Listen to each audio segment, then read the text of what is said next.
जहां बताते चले कि बिहार विधानसभा चुनाव की तैयारियां तेज। जेडीयू की दूसरी लिस्ट जारी, 44 उम्मीदवारों के नाम की घोषणा। इससे पहले 50 उम्मीदवारों की हो चुकी है घोषणा। बड़ी जानकारी आप तक पहुंचा रहे हैं, जहां बताते चले कि बिहार विधानसभा चुनाव की तैयारियां तेज हो गई हैं। जेडीयू की दूसरी लिस्ट भी जारी हो गई है। 44 उम्मीदवारों के नाम की घोषणा हो चुकी है। इससे पहले 50 उम्मीदवारों की घोषणा हो चुकी है।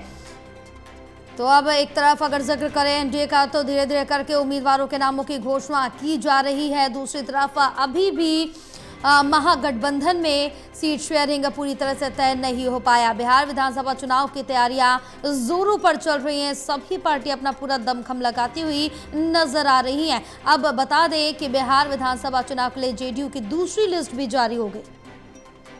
हमारे साथ हमारे सहयोगी ललित कांडपाल जुड़े हैं और ज्यादा जानकारी लेंगे। ललित, बिहार विधानसभा चुनाव को लेकर जो सरगर्मियां देखने को मिल रही हैं वो काफी ज्यादा दिलचस्प है, क्योंकि एनडीए की तरफ से एक एक करके अपनी जो जितनी भी फॉर्मेलिटीज है वो पूरी की जा रही, चाहे वो सीट शेयरिंग को लेकर हो, उम्मीदवारों को लेकर हो, और अब यहाँ पर जेडीयू की दूसरी लिस्ट भी जारी हो चुकी है। बिल्कुल, आज दूसरी सूची भी जारी कर दी है। कल 50 उम्मीदवारों की सूची जारी हुई थी।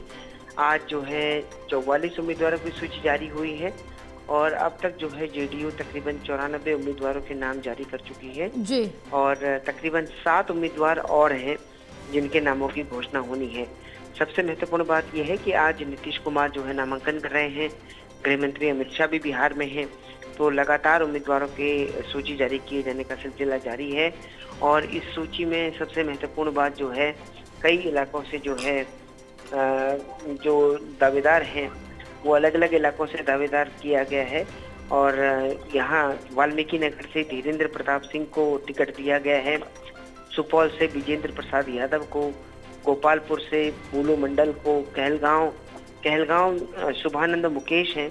कहलगांव वो सीट है जो पहले बीजेपी के पास थी, लेकिन इस सीट पर आदान प्रदान हुआ था। तारापुर, जहां से जेडीयू के विधायक हैं, उस सीट को जो है सम्राट चौधरी के लिए खाली कर दिया गया था, जबकि कहलगांव को जो है जेडीयू के लिए दिया गया था, तो उसको भी जारी कर दिया गया है। इसी तरह से करगहर से वशिष्ठ सिंह, काराकाट से महाबली सिंह को टिकट दिया गया है। तो जेडीयू ने भी जो है अपने उम्मीदवारों की सूची जारी कर दी है। अब देखना होगा कि ये उम्मीदवार जो हैं कब तक अपने नामांकन फाइल कर पाते हैं।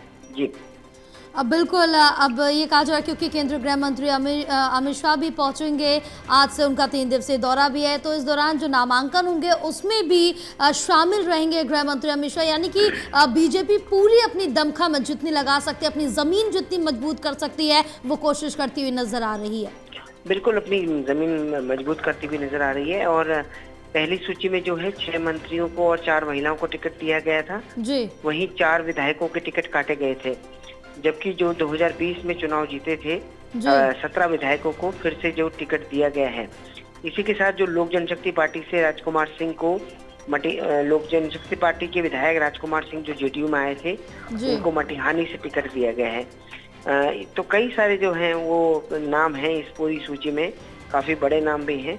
अब देखना होगा कि नामांकन की प्रक्रिया कब तक पूरी होती है, क्योंकि उसके बाद ही चुनाव जो है असली रफ्तार पकड़ेगा। जी बिल्कुल ललित, तमाम जानकारी साझा करने के लिए बहुत शुक्रिया आपका।